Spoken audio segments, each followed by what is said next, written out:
Olá, é uma alegria a gente se encontrar aqui novamente para dar seguimento a essa nossa série de vídeos com o tema Casamento em Crise. Imagino que você já deva saber, não é? Que esses vídeos eles são resultado das perguntas que muitas pessoas nos enviaram e você pode enviar a sua pergunta também. Eliana e eu continuamos recebendo você para um cafezinho e desta vez nós perguntamos aqui mesmo no Instagram, tendo como assunto o casamento em crise, se você nos encontrasse para a gente tomar um cafezinho e quem sabe, não é, um dia esse cafezinho vai se tornar uma realidade mesmo. O que você nos perguntaria? Daí as perguntas vieram muitas aqui no Instagram, vieram uma no Facebook, a minha página. Não lembro da página da Eliana, mas eu acho que foi mais ou menos assim também. E uma pessoa explicou que a pergunta, de fato, ela é muito pessoal. E é verdade. Por isso que a gente quer agradecer demais a confiança. E por conta disso, a gente escolheu não dizer o nome das pessoas e da pessoa que manda aquela pergunta. No vídeo de hoje, a pergunta é possível viver a dois quando os temperamentos são diferentes?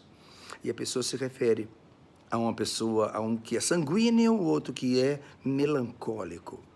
Então, eu repito, é possível duas pessoas viverem juntas com temperamentos diferentes? E a resposta é claro que sim, claro que é possível. E aí tem um discurso, uma reflexão que a gente precisa fazer.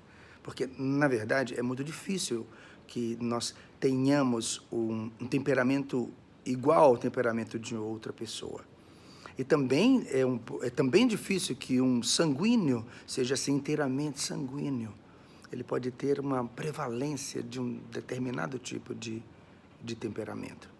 Depois a gente precisa considerar que conhecer os nossos temperamentos precisa ser uma realidade que nos ajude para que nós sejamos pessoas melhores. Por exemplo, já faz algum tempo eu encontrei uma pessoa que tem uma história com Deus. Uma pessoa que é uma evangelizadora e ela é conhecida por conta disso. É alguém que leva a palavra de Deus e que anuncia Jesus Cristo, seu amor e a sua salvação.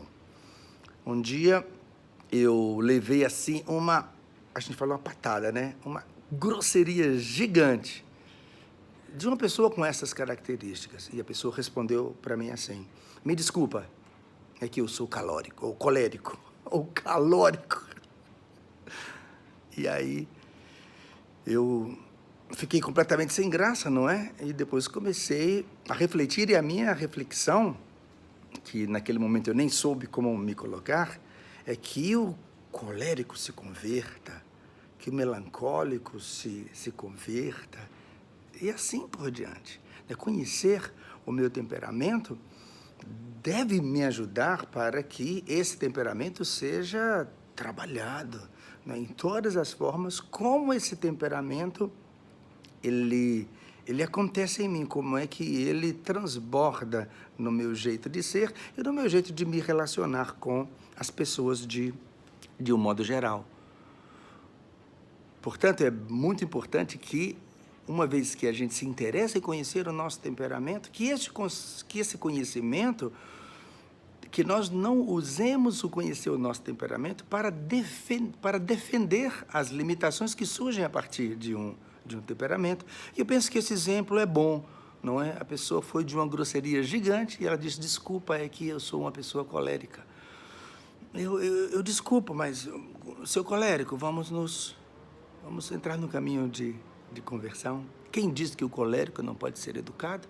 Quem diz que o colérico não pode ser gentil?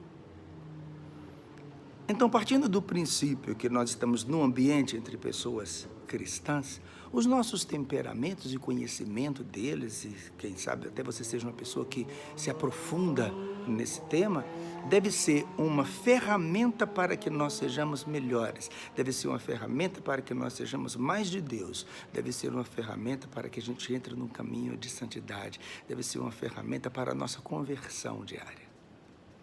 Tudo isso que eu disse agora facilita bastante responder a pergunta se é possível duas pessoas com temperamentos diferentes conviverem. Claro que é possível.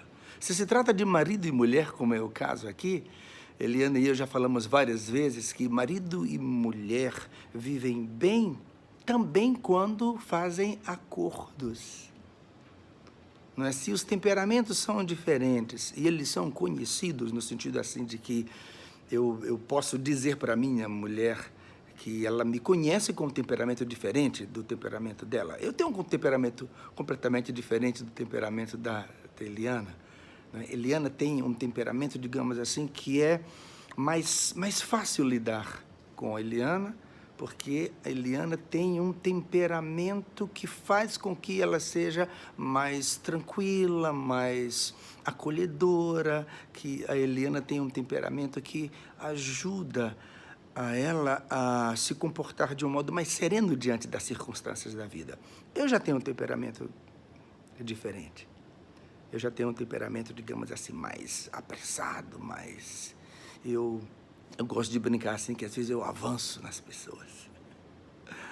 Para o bem e para o mal também.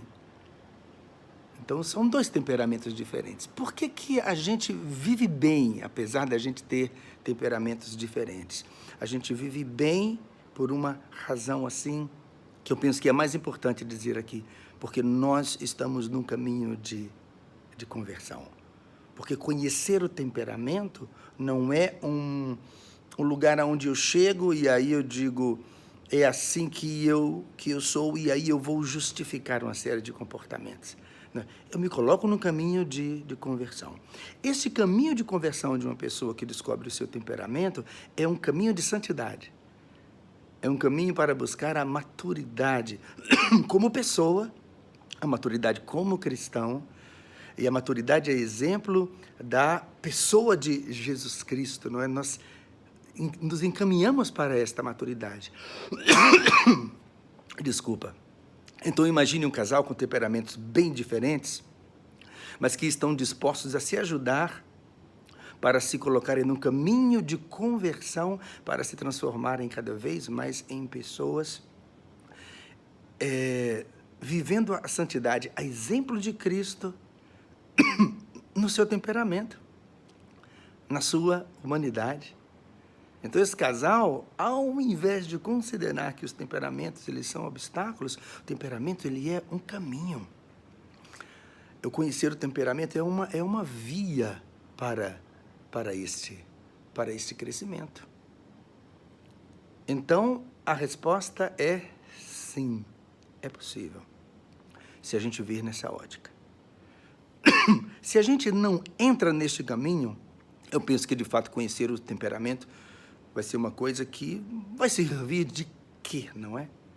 Uma vez que a gente tem uma proposta de vida que ela é pessoal, mas depois ela começa a ser vivida a dois, quando a gente se une a alguém numa experiência do casamento. Eu imagino sim que é possível que muitos casamentos estão em crise justamente por conta do temperamento. Mas e se a gente começar a olhar para os nossos temperamentos nessa ótica, não é? E se a gente revelar um ao outro e conhecer bem o temperamento um do outro e dizer, meu bem, me ajude, que eu quero ser uma pessoa melhor. Portanto, que o conhecimento dos nossos temperamentos não seja um obstáculo, não seja uma desculpa, mas, melhor ainda, que ele seja um caminho, uma trilha que a gente escolhe para fazer exatamente do temperamento que eu reconheço que eu tenho, eu faça aí um caminho de conversão, um caminho de santidade. Obrigado pela pergunta e a gente vai continuar aqui fazendo esta caminhada tão bacana. É muito importante também que você acolha esta nossa resposta como uma partilha, não é? Aqui não se resolve tudo. Aqui, Eliane e eu vamos, com a bagagem que a gente tem, né? Pensar na bagagem, a gente vai colaborando com a sua bagagem no seu itinerário. Esperamos que sua bagagem não fique pesada, que fique mais leve. Obrigado pela presença e um convite para que você visite o nosso site, se inscreva ali gratuitamente e nos acompanhe em nossa missão. O endereço é ricardoelianasá.com. Um beijo.